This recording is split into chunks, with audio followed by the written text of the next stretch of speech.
Here in Maine, anyone like a strip club? I like strip clubs. Ooh, I do. We got a few to choose from. It's not PT's anymore, it's like Rick's Cabaret, right? We got Diamonds up in Bangor. We have Woody's in Greenville if you like hepatitis. And then my favorite is in J, Maine. You guys know what I'm talking about? Yeah. I think it's like our place, but it's known as the J Ballet. Only strip club in Maine with a family discount. Yeah. Pretty brutal. I did a show in Wilton, and I walked in after with a bunch of comics, and the first stripper that met me was a woman who's 3 times my size, missing all of her teeth. She goes, "Have you ever been with a goddess?"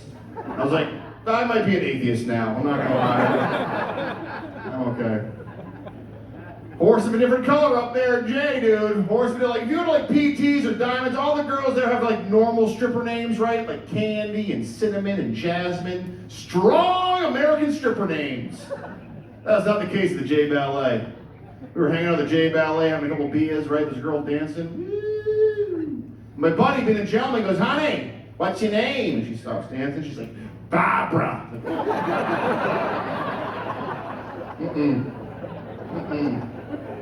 No. First time I saw a Carhartt thong, just like, I took my roller quarters and I left. You know what I mean? I don't need that trouble. Hey, give it up for Aura for having us here tonight, guys. Hell yeah. Good to be in Aura. When you're a Maine comic, you do a bunch of weird, messed up places. I did a private party, an adult party in Falmouth, Maine. You guys know Falmouth? Hoity-toity, right? Woo. And so we're doing this like private party in this cul-de-sac of mansions, right? A bunch of like drunk yuppies, right? We're having a good time. And before the show, there's a bunch of snacks laid out on the table, right? All over the counter. And the opening comic's looking at the snacks with me. He goes, "Hey man, like, do you think those brownies are pop brownies? Like, do you think those are magic brownies?" And I was like, "Bro, we're in Falmouth, Maine. Don't be silly. Those are cocaine brownies. These people have money, bro." I like Maine. I like Maine. Maine's got a bunch of mascots. Some of you guys know this, right? We got like Slugger the Sea Dog. We got the that's not the Pirates anymore. We got our milk. Oakhurst has its own mascot. Do you guys know that? Yeah, it's an acorn. Do you guys, what's it called? Okie. Not to be confused with Lewis's mascot, Oxy. Different. It's different. A little different. Oh man, I got kids. Anyone with kids? Yeah? Anyone like single dads? Woo! Oh, thank you, sir. Appreciate it. Awesome. See you after the show.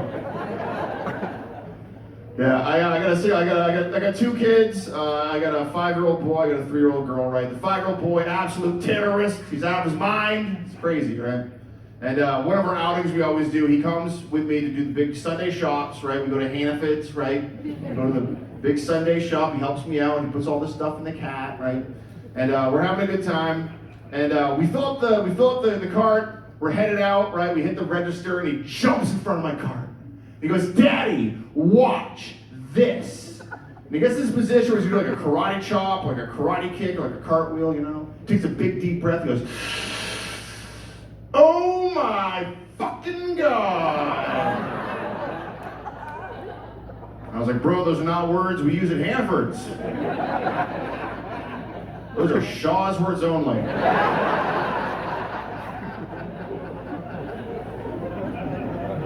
I'm glad we can. We know, don't we, right? We all know, right? Yeah. Whew. Hate that place. I don't know. I'm kind of recently single, right? There's been some follies. It is what it is.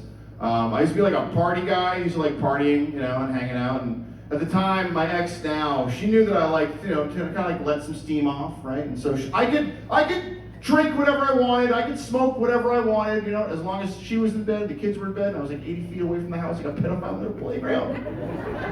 I could do what I want, So I go out back and get a little stony bologna, and I walk into the house. If you guys can't tell, I'm a Walmart dude. I buy my snacks at Walmart. I like Walmart. I got some ho-hos and some ding-dongs and other questionable named chocolate. And So I walk in, and at the time, my ex was a big fan of like Whole Foods, right? She goes to like Whole Foods, buy like these fancy snacks, right? Like these $20 cookies, right? And I walk in, and there's like this big teal box, unopened, big flowery letters, of sea salt chocolate chip caramel cookies, and I'm like, yeah! You know?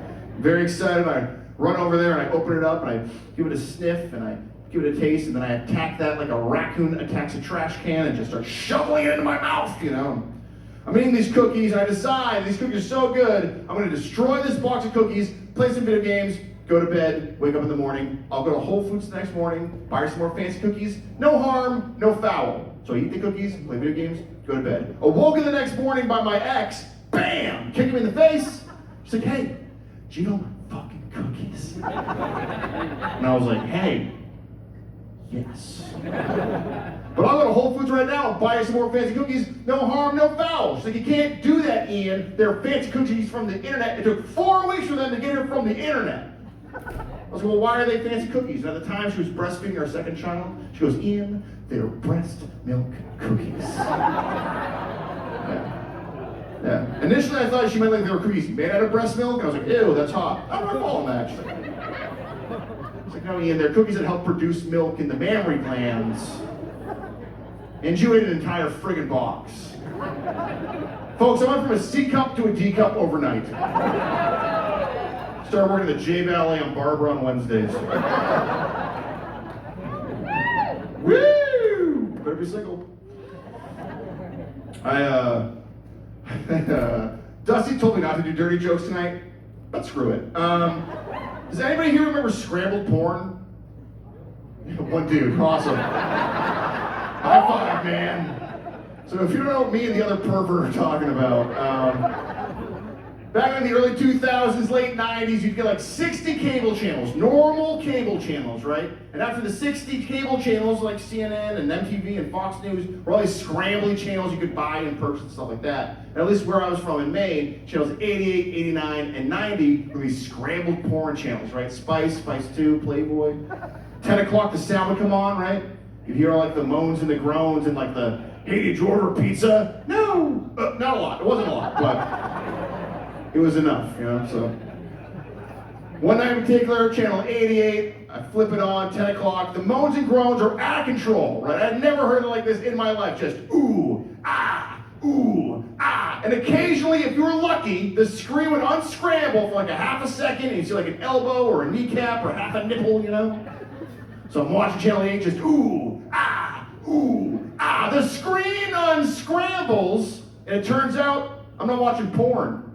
I'm watching pay-per-view wrestling. I still love the Goldberg to this day, guys. Now, has anybody here been on a baby moon? Does anybody know what I'm talking about? No, that's fun. Everyone here's from Lewiston. No, just. So a baby moon is like a honeymoon before your first kid, right? And at the time we had no money to go on like a baby moon, right? We were spending all of our money on like getting like baby stuff, right? So we wanted, like, you know, my ex, she still wanted to go do like something cool, some sort of baby moon. We didn't have a budget, so we decided to go to my uncle's camp up in Eustis, Maine. You guys know Eustis? Yeah. You guys, I'm not gonna lie, yeah. Not a lot of people look like they smoke meth here, so I get it. But does anyone know the town slogan? Let's get useless. All right. Good. The mayor's here, guys. There he is. He's right there. Awesome. I didn't vote for you. Yeah, let's get useless and Eustace. So we drive up to Eustis. We go to my uncle's camp. It looks like the house in the movie Misery, if that makes sense to anybody here. It's very close to Halloween, crisp fall night, beautiful sleeping weather, right? We eat some spaghetti, we go to bed very, very early at night, you know. And around 10 o'clock, I'm awoken by sounds coming from outside the back end of this cabin. Now, I can't see anything, but I can hear like men's voices muffled and twigs snapping and leaves shuffling. And it's getting closer and closer and closer to this cabin in the middle of nowhere. And I'm freaking out. I'm freaking out because I thought this was like my last romantic getaway. Like, I didn't bring like a gun or a dog or a knife. I brought porn and lube. You know what I mean? I got nothing to defend myself with, right? So I'm thinking, as an unarmed man, what can I really do to thwart away these bad guys? I think maybe, if I jump out of the house, something like that, maybe that would startle them or scare them or something like that. But here's the thing, I'm a big dude, but I'm a big, goofy dude. You know what I mean? Like, it's not like a scary look. Like, I look like the fat guy from Rascal Flatts. You know what I mean? Like, it's not a scary look, And I'm thinking, like, I gotta up the ante. I want to look crazy because it sounds like multiple dudes. I want to look crazy. I want them to run away. And I'm thinking, what's a better way to make a group of men think you're crazy as a solo dude, or just get completely friggin' naked, right? I'm gonna get completely naked. I'm gonna jump out. They're gonna be like, "Oh my God, he's very Irish," and they're gonna run away. That's the plan. They're gonna be like, "Oh, free balls!" Right?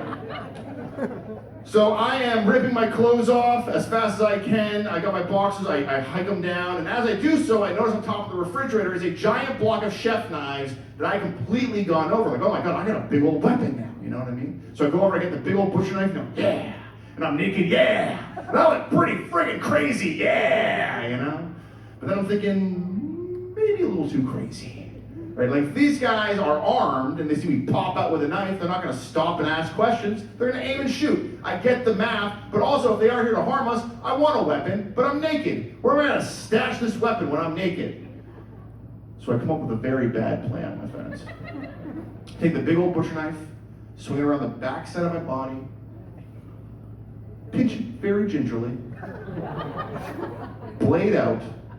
And the plan is, I'm going to open the door completely naked. If that's not enough, reach around the backside of my body, bam, ass knife. Yes, that's the plan. So I'm completely naked. I got the knife secured, if you will, And I hear the first boot hit the first step of the deck, and I am rearing to go. I take the door, I wrench it open, just, and staring right back at me are 3 high school kids. Yeah, they all had like eggs in their hands. As I said, it was very close to Halloween. They're probably gonna pelt the cabin. They're all frozen in place, staring at my 3 balls, just can't move a muscle. And I'm looking at these kids, and I'm realizing, these kids are, hard. Like, I was these kids in high school, right? Like, I was a little skater punk that smoked a pinner joint and threw stuff at my neighbor's, shed. Like, I was these kids. They're morons, but they're harmless. So I relaxed. Completely forgot about my ass knife.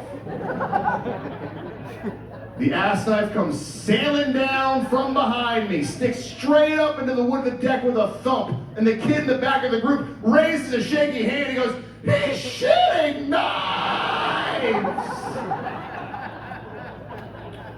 And that's the only fight I've ever won in my life, guys. Are you guys ready for a comedy show? Woo!